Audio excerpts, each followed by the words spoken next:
Well, I hate to break it to all you anti-Confederates out there, but the truth is we're all Confederates. Nobody wants to admit to it, but we are. We're all Confederates. That's how the United States was originally formed. There's no shame in it. There's nothing dirty about the word Confederacy or to say you're a Confederate. But what would have happened if the North had seceded rather than the South in 1860, 1861? Better yet, had the South remained, would the North still have been so anti-slavery? Probably not. Most likely, they would have favored what they were doing in New York, Pennsylvania, Rhode Island, using the system of gradual emancipation. I'll tell you why they were mad the South was seceding. Had nothing to do with slavery. Nothing to do with slavery. The North was mad the South seceded because they beat them to it. And they didn't want them cutting off the gravy train. That's really what it comes down to. See, anytime there's a conflict, it's always about money or, these two groups hate each other because they hate each other. Whatever it is, it's never really about the thing. That's my point. It's never really about the thing. But secession movements, our first secession actually happened in 1776 when we seceded from Great Britain, the mother country. So because of that, and at the time they were subjects of the British Crown, can we call the founders traitors? I hear a lot of this talk about how Southerners or the Confederacy, these southern states, they were a bunch of traitors. Well, I thought it was the right of the people to abolish and reestablish the government when it doesn't work on their behalf. Now, you can agree or disagree with why they choose to leave a union or secede.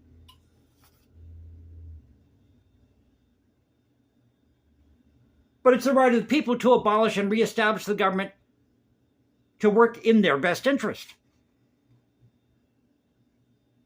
So I want to go through this timeline with the North, because there were a lot of Northern secession movements post the American Revolution. And we're talking decades before. In fact, within 20 years of the signing of the Constitution. In 1794, Rufus King and Oliver Ellsworth, go look this up if you don't believe me. Rufus King and Oliver Ellsworth approached John Taylor of Caroline in the halls of Congress, and they said, we don't think this thing is going to work out. It's time for us to get out now. This is what Northerners are telling a Southerner. It's time to get out. Get out now. Sell the farm.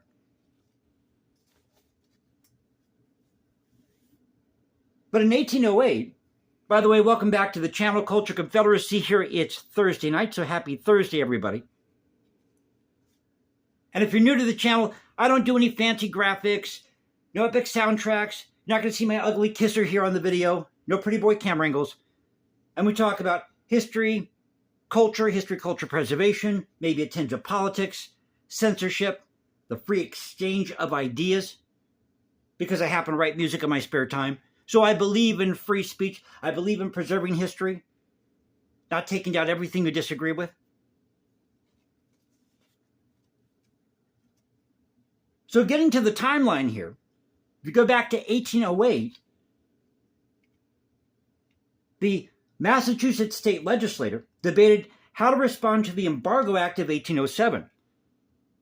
And there were violent protests over this because these merchants or what have you in Massachusetts were concerned about the Massachusetts economy, how this Embargo Act, kind of what we're going through now with these tariffs with Trump. And this was spearheaded by Timothy Pickering.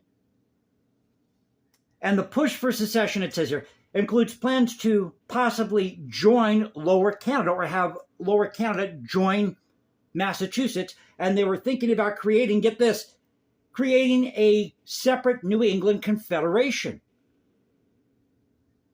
which would have been pro-Britain. That was in 1807. Then in 1814, you had the Hartford Convention. Everybody knows about the Hartford Convention. Now that happened December 15th, 1814. And this was in response to the War of 1812 and the British occupying these New England ports, and this ongoing conflict with Britain.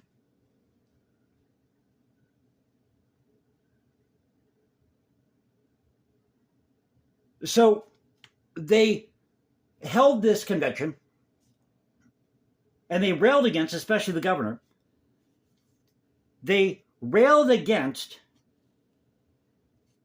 what they called the Virginia dynasty. Did I say governor? I'm sorry, I didn't mean governor. I meant they railed against the federal government. But I'm sure you had the governors in these states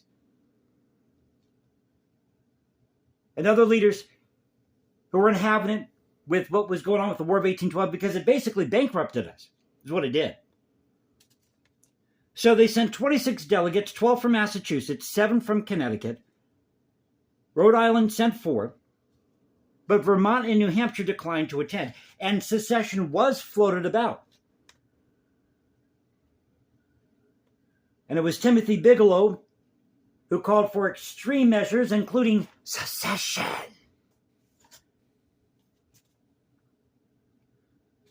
And I mentioned what happened in 1794. But then you can even look at the 1970s. In 1971, you had the formation of the Libertarian Party. And one of their platforms, national platform, was state secession. You go back to the 1830s, you have these tensions between Northerners and Southerners over issues including slavery, the annexation of Texas.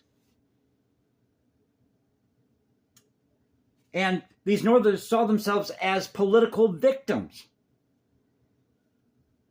And it was Benjamin Looney from New England abolitionist, who called the annexation of Texas, quote, a long premeditated crusade set on foot by slaveholders, land speculators, etc. He said it was a scheme to expand slavery and the slave trade, war with Mexico. But how many know about this little secession movement, 1842? So this is on the heels of the annexation of Texas, war with Mexico. In Haverhill, Massachusetts, time and time again, you have a lot of these secession movements that are happening in Massachusetts. So in Haverhill, Massachusetts, 1842, John Quincy Adams, on behalf of the citizens of Haverhill, Massachusetts, had a petition put before Congress to have the city of Haverhill not only secede from the state of Massachusetts, but from the Union. By the way, guess who was a staunch Unionist but supported state rights? John C. Calhoun. Then there was William Lloyd Garrison, who had, I think it was a newspaper or a newsletter called The Liberator, 1844. He called for a union without slaveholders. I think he was part of the group of 6, if I'm not mistaken. And they somewhat supported John Brown. I'll tell you what was happening with a lot of these abolitions. It was very violent. I just saw a video. Very, very violent. I can't discuss it here. I mean, go watch these videos if you find them on John Brown. I forget where the channel is here on YouTube or who runs that channel. No, Threads Through History. So shout out to Threads Through History, who does a great job. He's fair, balanced, I would say. May not agree with him on everything. He did a video about Nathan Bedford Forrest, who, by the way, did not start the KKK. Yes, he was chosen as their Grand Wizard, but later on, he wanted them to disband the organization because of all the violence. It turns out that his men that served with him, I think even some of the people who were slaves under him, were very loyal to him. After the war, by the way, after the war. So you look at some of the states currently that are having these secession movements. And what seems to be happening more frequently now is a lot of these counties, for example, the Greater Idaho movement, where you have a lot of these counties from Oregon wanting to join Idaho, or you have secession movements in Texas. It just happened that you had these counties, or what's going on now, these counties in Illinois want to break off and join Indiana. I've kind of been through that area taking the train. I think they call that Little Egypt. But back in 2006, Alaska had a secession movement. In fact, they were going to put this before the people of Alaska, have them vote on it.